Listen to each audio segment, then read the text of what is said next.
বিসমিল্লাহির রহমানির রহিম। আসসালামু আলাইকুম বন্ধুরা, আমি আজকে রান্না করব এই খাসির খিরি। আপনারা দেখে অনেকে চিনতে পারছেন এই খিরিটা অনেকে খেয়ে পছন্দ করেন, আবার অনেকে পছন্দ করেন না, বলেন যে এটা গন্ধ আসে।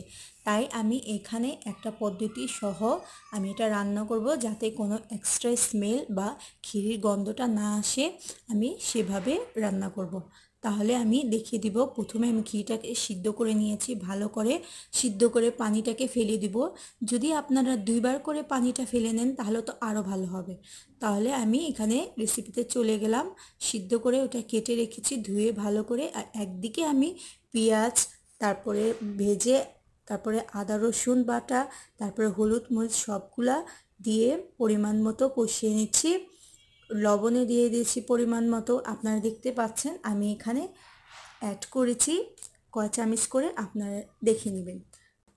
বিসমিল্লাহির রহমানির রহিম। আসসালামু আলাইকুম বন্ধুরা, আমি আজকে রান্না করব এই খাসির খিরি। আপনারা দেখে অনেকে চিনতে পারছেন এই খিরিটা অনেকে খেয়ে পছন্দ করেন, আবার অনেকে পছন্দ করেন না, বলেন যে এটা গন্ধ আসে। তাই আমি এখানে একটা পদ্ধতি সহ আমি এটা রান্না করব, যাতে কোনো এক্সট্রা স্মেল বা খিরির গন্ধটা না আসে। আমি সেভাবে রান্না করব। তাহলে আমি দেখতে দিব। প্রথমে আমি খিরিটাকে সিদ্ধ করে নিয়েছি, ভালো করে সিদ্ধ করে পানিটাকে ফেলে দিব। যদি আপনারা দুইবার করে পানিটা ফেলে নেন তাহলে তো আরও ভালো হবে। তাহলে আমি এখানে রেসিপিতে চলে গেলাম।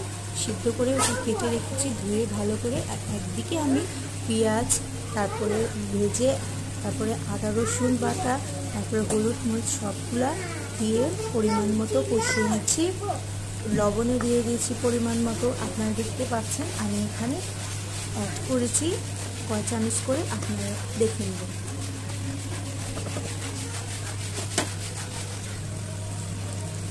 খিরিটাকে ভালো করে কষিয়ে